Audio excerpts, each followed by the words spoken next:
Assalamualaikum warahmatullahi wabarakatuh.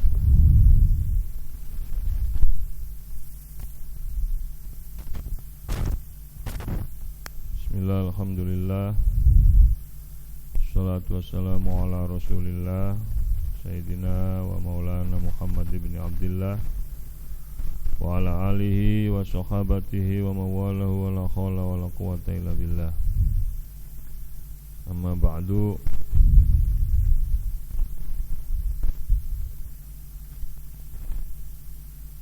Qala al-musannifu rahimallahu ta'ala wa nafa'ani wa iyyakum bi ulumihi fid dharain amin ya rabbal alamin. Qala Allah la tutla alaihim ayatuna bayyinatin qalu ma hadha illa rajulun yuridu ayyasuddakum amma kana ya'budu aba'ukum wa qalu ma hadha illa ifkum muftara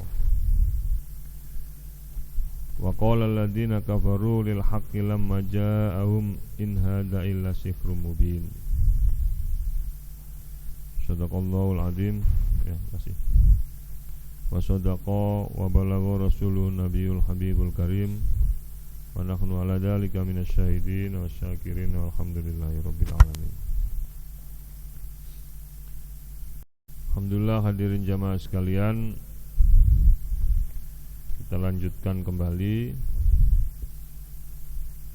kajian kita surat Saba dengan memulai memuji kepada Allah Subhanahu wa ta'ala bahwa karena daya dan upaya dari Allah lah kita semuanya masih diberikan kekuatan untuk melangkahkan kaki untuk melaksanakan ibadah selama di dunia ini.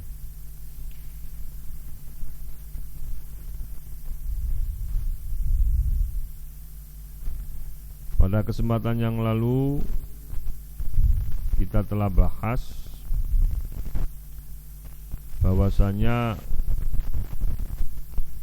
orang-orang yang ingkar, orang-orang yang kafir, orang-orang yang sudah terlanjur musyrik menyekutukan Allah, itu idza tutla alaihim ayatuna bayyinatin, ketika dibacakan kepada mereka ayat-ayat Allah, ayat-ayat kami, bayyinatin secara detail ya, beserta penjelasannya secara nyata, qalu ma hadza illa rajulun yuridu ayyasuddakum ana ya'budu abaukum, maka mereka akan mengatakan bahwasanya ini tidaklah kecuali hanya seorang laki-laki yang menginginkan untuk menghalangi kalian semua melakukan aktivitas ibadah yang sudah dilakukan oleh nenek moyang kalian semua. Itu satu ya. Pertama, mereka mengatakan seperti itu, orang-orang ini mah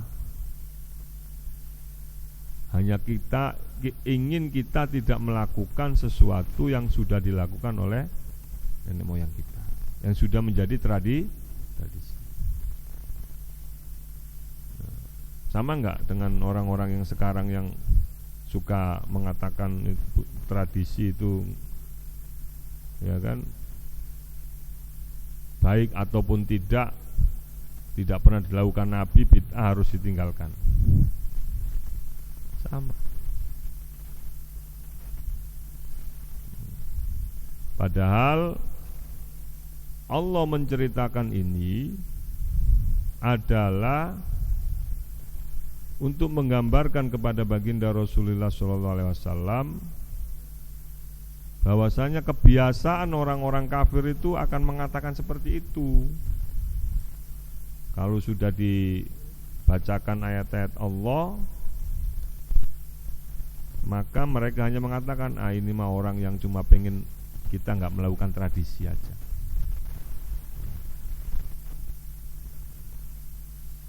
Ini gambaran Allah terhadap orang-orang kafir, orang-orang musyrik kalau sudah dibacakan ayat-ayat Allah. Nah, kalau tradisi itu kemudian dilakukan satu kebiasaan yang sudah selama ini dilakukan oleh orang-orang yang beriman, ya nggak ada masalah. Nggak ada yang bertentangan dengan ayat-ayat Allah. Karena yang melakukan, membiasakan adalah orang-orang yang beriman. Nggak mungkin itu. Contoh, mau contoh nggak? Contoh salam-salaman setelah sholat, ya, itu nggak ada yang melakukan kalau nggak orang beriman. Karena orang yang nggak beriman pasti nggak sholat, ya nggak? Nah, itu kebiasaan yang baik dan sudah dilakukan oleh orang-orang tua kita terdahulu yang sama-sama mereka beriman. Oh, itu nggak pernah dilakukan Nabi. Nggak pernah dilakukan Nabi karena kamu nggak tahu bahwa ada hadis Nabi, ada kejadian bahwa ketika Nabi umroh setelah sholat itu jamaah di belakangnya pada nyalami Nabi semua, salam-salaman.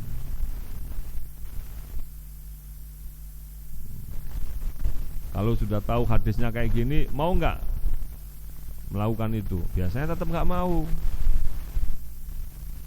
Kenapa tetap nggak mau? Dialihkan. Oh, itu hadisnya dhaif. Biasanya gitu. Jadi nggak perlu dipaksakan. Karena kebiasaan-kebiasaan seperti ini kebiasaan yang dilakukan oleh orang-orang kafir dahulu untuk yuriduna liyutfi'u nurallah, untuk mematikan cahaya agama Allah dengan menuduh seperti itu. Yang kedua, waqalu ma hadza illa ifkum muftara. Yang kedua, mereka juga mengatakan bahwa ayat-ayat itu yang dibacakan itu tidaklah kecuali hanya ifkun. Apa? Ifkun itu kebohongan, muftaro yang dibuat-buat. Wah, itu mah kebohongan yang dibuat-buat aja itu. Itu Nabi dulu digituin.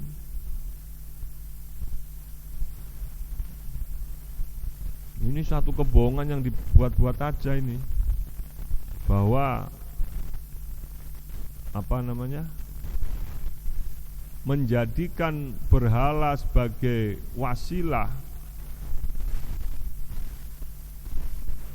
liyuqarribuna ilallahi zulfa, untuk mendekatkan diri kepada Allah, itu tidak boleh dilakukan. Itu hanya sebuah kebohongan saja, kata mereka seperti itu.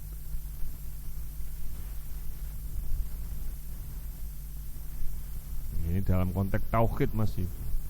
Nabi itu sering dikatain ifkun muftaro, sikhrum mubin, sihir yang nyata,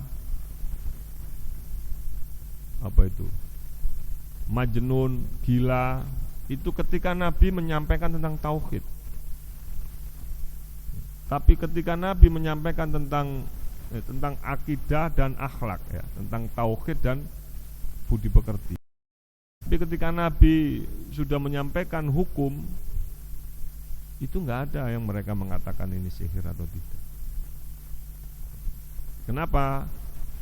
Karena hukum itu ternyata sudah pernah disampaikan oleh nabi-nabi terdahulu.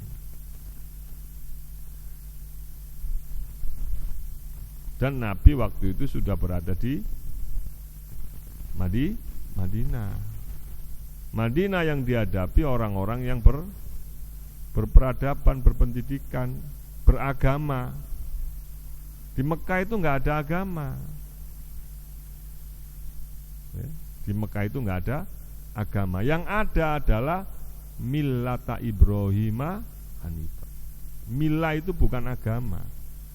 Mila itu ajaran. Ajaran yang kemudian ajaran ini disempurnakan oleh Rasulullah, kemudian menjadi sebuah agama. Kenapa saya ceritakan ini? Supaya kalau ada yang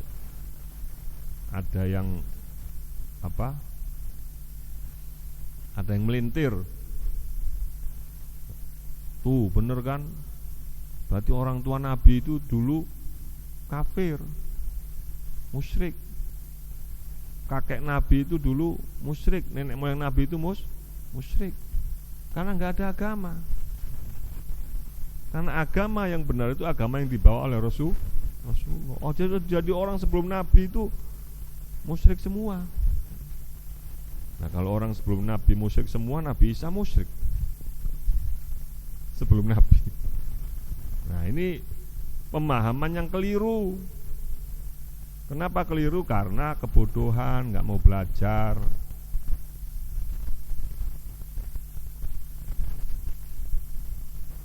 Jadi yang musyrik itu di Makkah itu, yang musyrik itu adalah kebanyakan penduduk Makkah yang menyembah berhala, menjadikan berhala ini sebagai sesembahan yang bisa mendekatkan diri kepada Allah. Itu alasan mereka.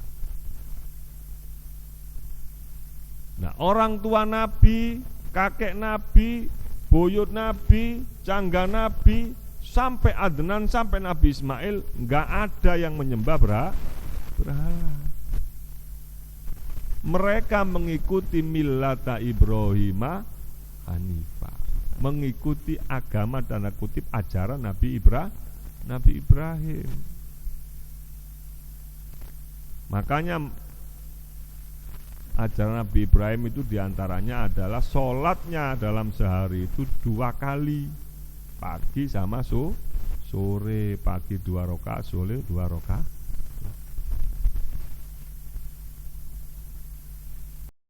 Itu kadang-kadang ada Mbak yang tega-tega mengatakan orang tuanya Nabi itu masuk neraka karena kafir, karena nggak beriman kepada Nabi. Lah gimana mau beriman? Nabi belum lahir orang tuanya sudah meninggal, ya enggak? Kenapa? Kenapa? Yang mana? Hadis yang mana?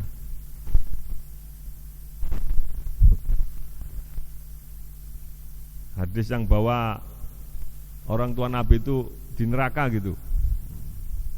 Ya, jangan melihat hadis saja. Ingat ya. Begitu juga jangan melihat ayat Quran saja. Karena ayat Quran ini ada sejarah. Sejarah turunnya, sebab-sebab diturunkannya di mana, konteksnya apa. Apakah ayat itu kemudian tetap berlaku atau sudah dinaseh. Begitu juga hadis. Hadis itu ada asbabul wurudnya. Kenapa Nabi mengatakan seperti itu? Bacanya di mana? Supaya kita nggak gagal paham, nggak salah paham, sehingga mengikuti pemahaman yang salah, maka kita harus melihat penjelasan ulama seperti apa. Penjelasan ulama itu dari mana? Dari sahabat yang melihat Nabi menyampaikan itu. Konteksnya apa? Satu itu. Yang kedua, dilihat dulu ada hadis lagi enggak yang ternyata berbeda dengan itu. Ya. Ada hadis lagi enggak berbeda dengan itu? Kalau ada, loh ini kok bertentangan. Gimana ini caranya? Nah, baru ditelusuri sejarahnya. Oh, ternyata enggak bertentangan. Nabi mengatakan ini itu karena begini. Nabi mengatakan begini itu karena begitu gitu loh. Ya. Jadi enggak ada. Mulai dari orang tua Nabi, kakek Nabi, cangga Nabi, dari dua jalur bapak dan ibu sampai Adnan sampai Nabi Ismail ini enggak ada yang menyekutukan Allah. Kalau ada yang masih mengatakan seperti itu, berarti ngopinya kurang jauh. Baca bukunya pasti buku-buku yang tipis-tipis dan terjemahan itu. Suruh baca buku yang kayak gini loh, bisa enggak? Gitu.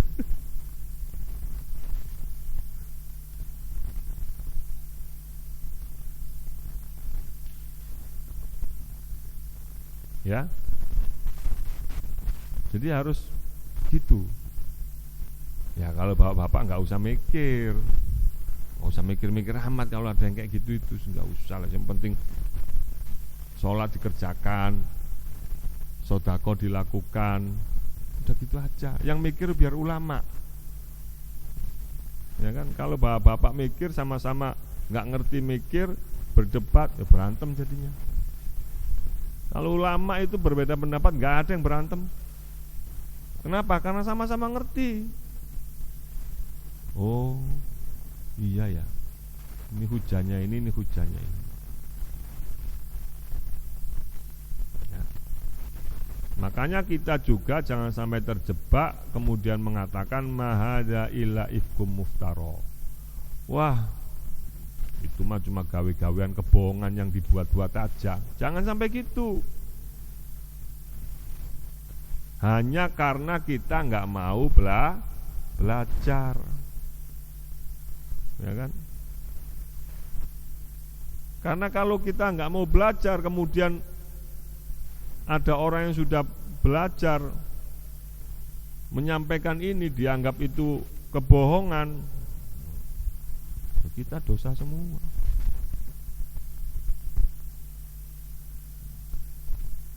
Kita jadinya dosa semua nanti.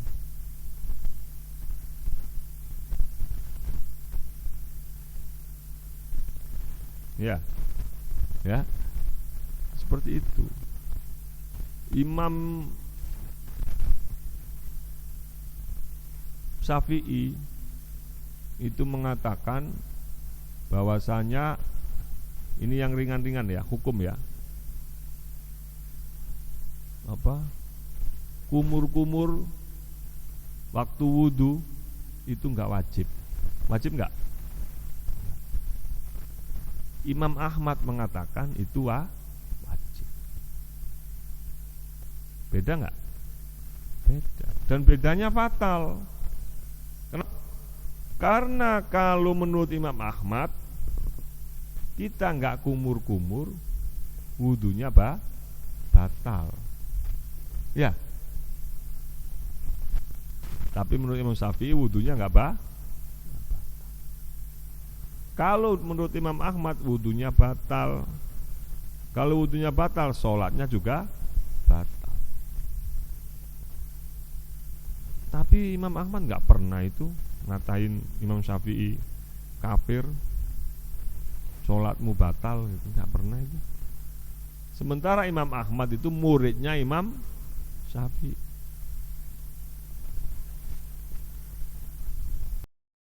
Menurut Imam Syafi'i, baca bismillah ketika baca Fatihah itu wajib.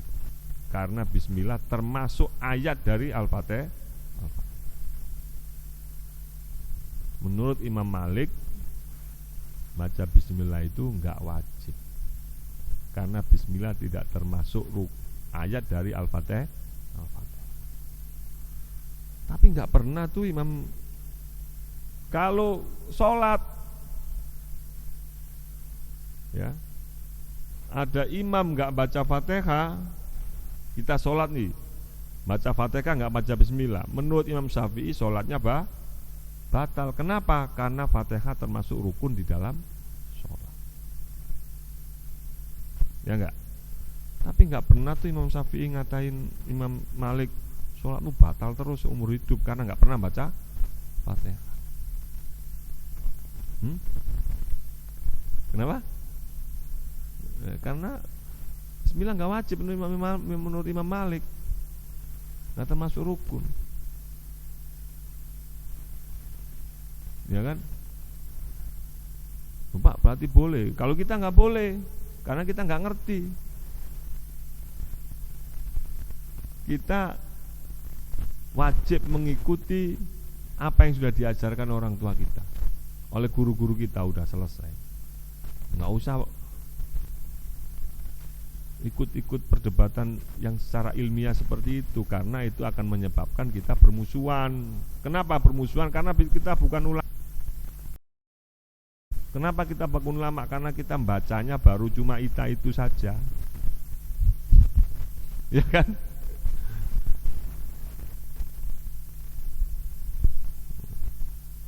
Imam Ibnu Katsir ini sebelum mengarang kitab tafsir Ibnu Katsir ini, beliau sudah hafal Quran, sudah hafal tafsir, puluhan tafsir yang lain. Sehingga ketika menulis ini nggak perlu noto buku akeh, nggak, langsung tulis. Sebagaimana ceritakan di sini begini hadisnya ini, hadis hafal jutaan hadis.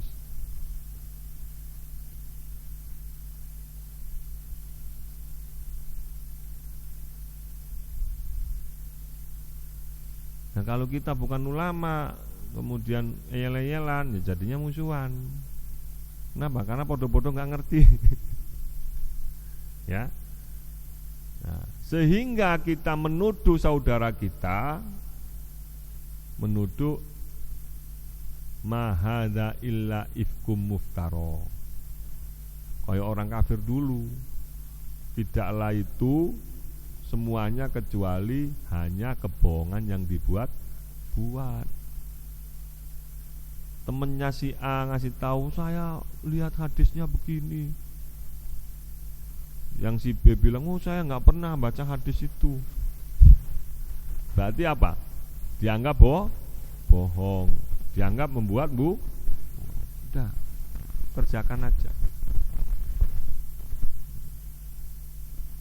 Kalau ada yang masih ngeyel, suruh ketemu saya habis ngaji. Kalau pas santai itu suruh ketemu saya, pasti nggak berani. Kenapa? Karena ketemu dengan orang yang berilmu. Bukan berarti saya sombong ya, tapi pasti nggak ini. Karena takut dilarang juga oleh gurunya. Karena gurunya takut kehilangan jamaahnya. Ya. Makanya saya selalu menyiapkan setelah selesai ngaji, kadang-kadang saya pengen minum ya, Pak Koso ya, pengen ngopi, supaya kalau ada yang mau tanya ya tanya. Kalau ada yang masih nggak ini berdebat, ayo monggo. Karena kalau berdebat dengan orang berilmu nggak mungkin berantem. Ya, akan dijelaskan. Kalaupun dijelaskan nggak percaya, ya nggak apa-apa. Nggak perlu maksomak.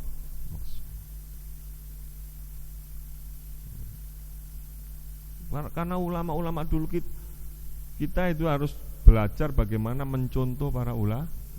Ittiba itu adalah ittiba'ur rasul wa man tabi'ahu ila yaumil, ya, mengikuti Nabi dan mengikuti orang yang mengikuti Nabi. Imam Syafi'i itu mengatakan anjing itu haram, najis mugolado, ya enggak? Najis apanya? Semuanya. Kalau kita mau ke masjid, kesenggol anjing, bulunya ya najis mugolado, harus dicuci 7 kali, salah satunya menggunakan tanah, ya enggak? Walaupun bulunya kering, kalau nempel di kulit atau baju, ya kan?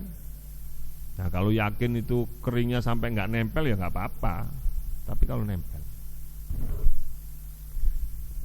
Tapi menurut Imam Malik, Anjing itu bulunya, dagingnya itu enggak najis, mugolado. Yang najis itu air liurnya. Karena disebutkan di dalam hadis tentang air liur, yang dimaksud oleh Nabi itu tentang air liur anjing. Beda enggak? Padahal Imam Malik ini gurunya Imam Syafi'i. Kalau menurut Imam Malik, kita mau sholat, mau meluk-meluk anjing, yang penting nggak kena air liurnya, nggak apa-apa, nggak najis. Ya. Tapi Imam Syafi'i jangankan megang-megang semuanya, kesenggol aja kalau, ya kan, najis, nggak sah sholatnya, ya nggak. Nah ini kalau Imam Syafi'i orang bodoh, Imam Malik orang bodoh, pasti ngatain Imam Syafi'i, wah Syafi'i itu ifkum muftaro, membuat kebohongan yang dibuat-buat, ya gak? Imam Malik juga dikatain Imam Syafi'i, wah itu lebih membuat-buat lagi. Nah makanya kalau terkait asal usul sebuah pengetahuan, ya, baik itu Quran ataupun hadis, itu urusan para ulama.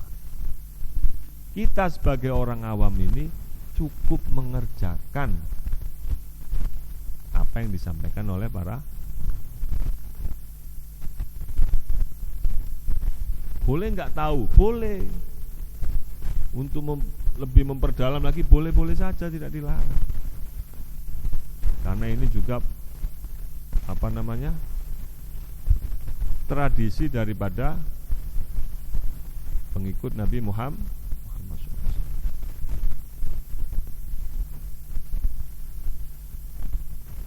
Nah, coba apalagi yang suka dikatain salah-salah itu, tapi sudah dibiasakan oleh orang-orang beriman. Ingat, ya.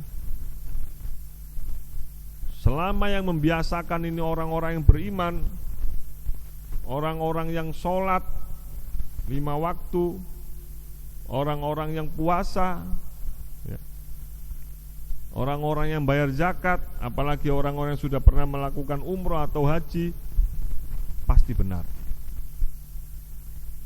Pasti benar. Loh, kok Ustadz nekat banget, kok pasti benar? Ya karena Rasulullah SAW sendiri mengatakan, ma ra'ahul mu'minuna hasanan fahuwa indallahi hasanun. Apa yang dianggap benar, baik oleh orang-orang yang beriman, maka itu juga benar atau baik menurut Allah. Itu. Coba apa yuk? Yang sudah biasakan orang beriman loh ya, orang beriman loh ya, orang sudah beriman, sudah mengucapkan la ilaha illallah, asyhadu an la ilaha illallah Muhammadur Rasulullah.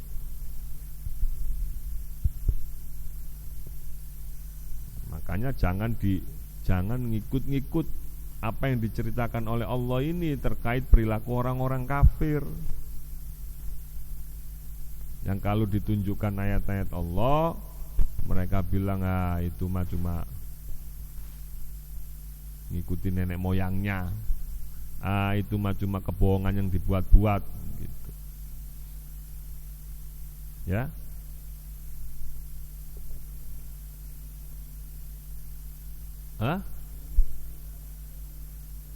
Nah itu salah satunya. Salah satunya diceritakan Allah juga gitu. Mereka mengatakan laukana khairon lasabaquna ilaihi. Seandainya sesuatu itu baik, pasti mereka sudah melakukannya. Ya kan? Pakai speaker ini baik nggak? Baik. Kalau ini baik, mestinya Rasulullah dulu sudah melakukan. Zaman Rasulullah emang ada mic. Ya kan? Jadi ini yang harus kita pahami. Ingat ya, kuncinya di situ. Ma ra'ahul mu'minuna hasanan fahuwa indallahi hasanun. Apa yang dianggap baik oleh orang-orang yang beriman itu pasti baik menurut Allah. Orang-orang beriman.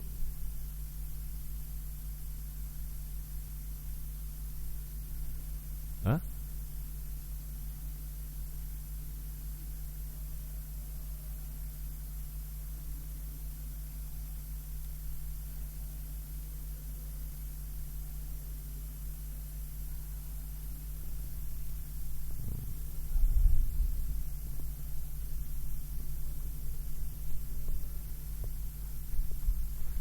Sarung itu, sholat pakai sarung itu duniawi apa ibadah? Ya, duniawi, berarti nggak pakai sarung nggak apa-apa ibadah.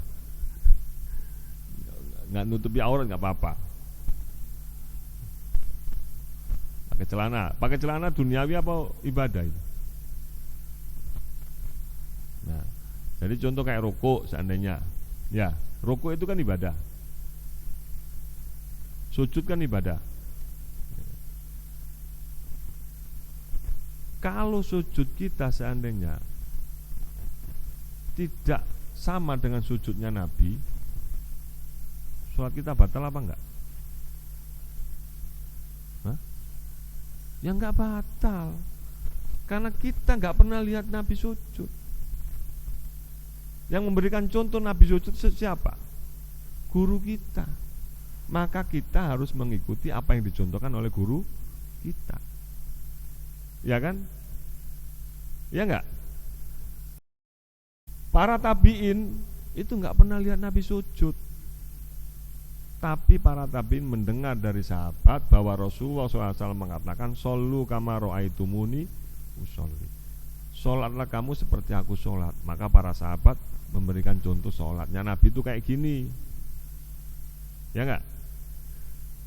Tabi'in nggak pernah lihat Nabi, tapi yang dilihat adalah sahabat. Tabi'in nggak pernah lihat sahabat, yang dilihat adalah tabi'in. Maka yang dicontoh siapa? Tabi'in. Nah, mencontoh itu dari generasi ke generasi. Maka yang kita contoh dalam sholat kita itu adalah guru atau orang tua yang mengajarkan sholat kepada kita. Ya kan? Sama kayak sholat berjamaah juga gitu, Pak. Kalau kita sholat berjamaah sampai di belakang sana, maka yang kita lihat itu imam atau makmum di depannya? Makmum depannya. Tapi sholat kita ini disebut mengikuti imam atau mengikuti makmum di depannya? Mengikuti imam. Kenapa? Karena makmum yang belakang imam sampai ke belakang ini pasti mengikuti sholatnya imam. Nah, ya. Jadi kalau kita mengikuti guru kita, makanya nyari guru itu yang punya sanad sampai ke Rasulullah, guru-gurunya. Kalau nggak punya sanad ke Rasulullah, belajarnya lewat YouTube, lewat Google, ya nggak nyampe ke Nabi. Ya, nyampainya ke Mbak Google aja. Mbak Google yang bikin orang kafir, yang punya orang kafir. YouTube yang bikin orang kafir, yang punya orang kafir. Kafir kabeh kita. Karena itu tadi, Pak. Dan praktek ibadah kita juga seperti itu. Makmum belakang imam ngikutin imam. Ya kan? Makmum yang shaf kedua ngikutin shaf pertama, shaf ketiga ngikutin shaf kedua, shaf keempat terus. Ini namanya dari generasi ke generasi sampai ke guru kita.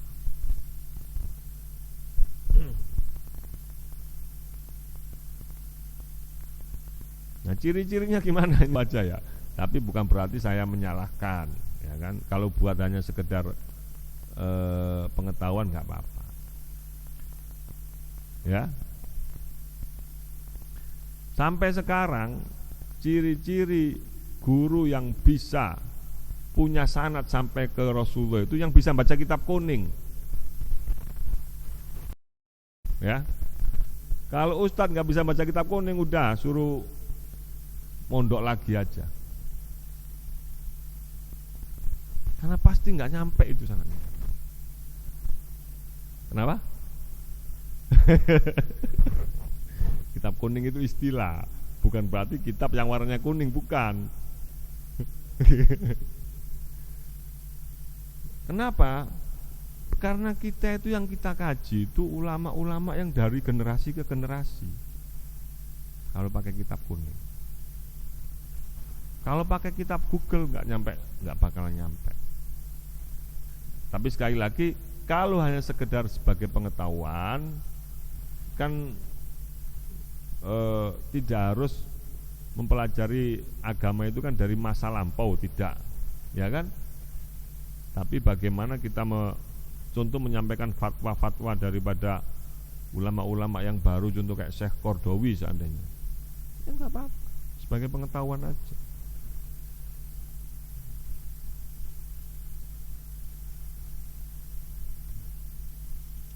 Nah, kalau sudah menyalahkan ulama-ulama terdahulu, udah jangan diikuti.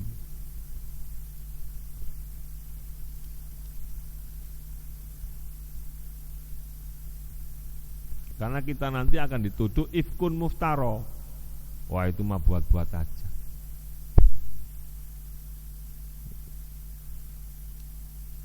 Jenengan ini nggak pernah ngetes saya. Saya ini kok yang dibaca ini kok kitab Gondol gini memang bisa baca bener nggak kitab Gondol? Nggak pernah ngetes ya. Nah, mau ngetes gimana Pak? Kita juga nggak bisa kan gitu. Panggil ustadz yang bisa, suruh ngetes saya. Kalau perlu ustadz saya tes juga nanti. Kan gitu ya. Itu biar nggak membuat-buat. Karena saya lihat sekali Pak, fenomena sekarang ini banyak ustadz-ustadz yang dadakan, ya kan,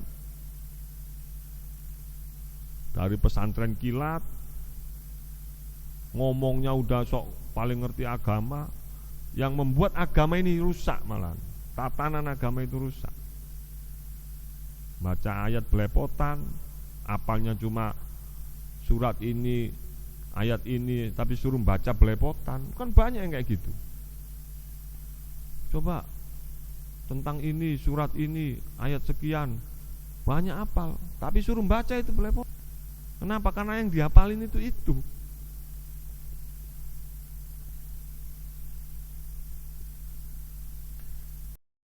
Sehingga kadang-kadang saking berlebihannya, yang baca Qur'annya bagus tapi nggak apal tadi itu surat ini, ayat ini nggak apal, tapi dia bacaannya bagus, dianggap sebagai ifkun muftaro, kebohongan yang dibuat.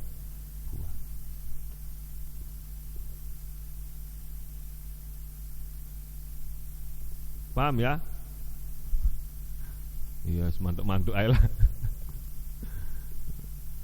Tapi ingat, saya selalu menyampaikan apa yang saya sampaikan di sini saya pertanggungjawabkan sampai hari kiamat. Ya. Dan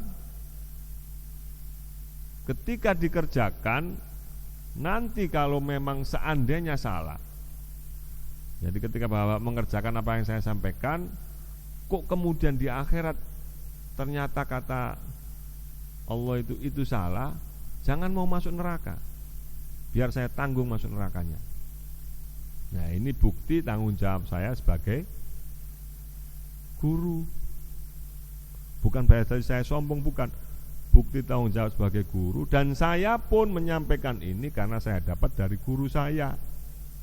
Guru saya dapat dari gurunya, gurunya dapat dari gurunya lagi, sampai ke Rasulullah. Jangan kemudian, wow, itu urusan masing-masing nanti di akhirat, nggak bisa guru tanggung jawab. Nah, itu gurunya pengecut namanya. Orang tua juga punya tanggung jawab nanti di akhirat. Ketika ketemu yang saya kemarin sampaikan, ketika masuk surga bapaknya, maka yang dicari pertama adalah siapa? Siapa yang dicari pertama? Istrinya.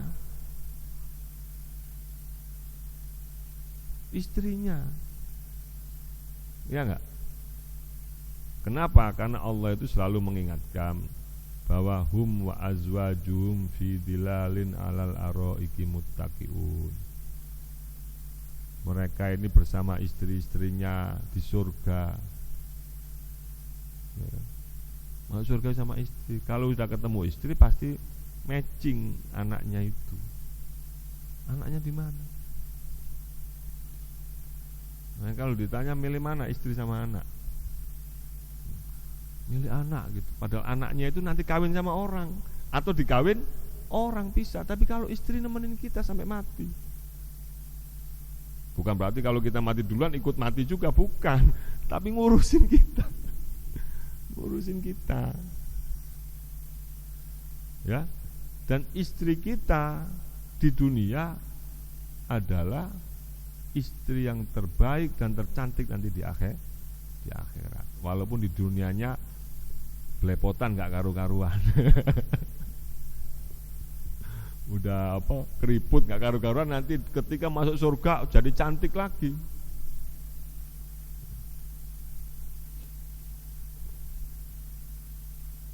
Kayak pernah masuk surga aja Pak. Kalau digituin gimana? Kayak pernah masuk surga aja Pak. Ya, kalau digituin gimana kira-kira? Itu diceritakan di dalam Al-Quran dan hadis-hadis Nabi, bahwa kita kalau masuk surga itu kita kan mati dulu nih jasad kita, ya enggak? Kemudian kita dibangkitkan di akhirat, ketika hari kiamat dibangkitkan masuk surga. Itu umur kita sama dengan umurnya Nabi Adam ketika keluar dari surga. Nabi Adam umurnya berapa Nabi Adam? Ada yang bilang 13 tahun, ada yang bilang 16 tahun, ada yang bilang 17 tahun, tapi enggak ada yang bilang 71 tahun atau 61 tahun.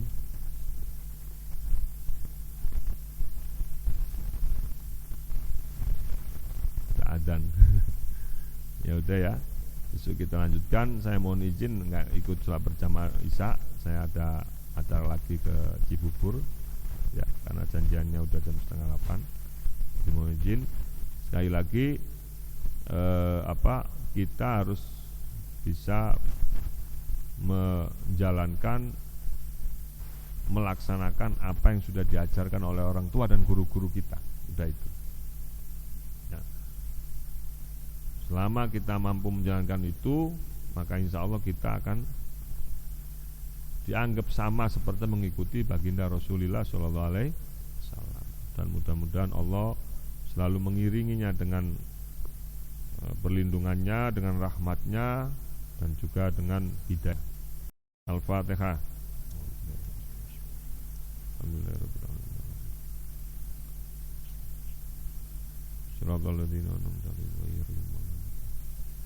Akhirul kalam, subhanakallahumma bihamdika, asyhadu an la ilaha illa anta astaghfiruka wa atubu ilaik. Wallahul muwaffiq ila aqwamit thoriq. Wassalamualaikum warahmatullahi wabarakatuh.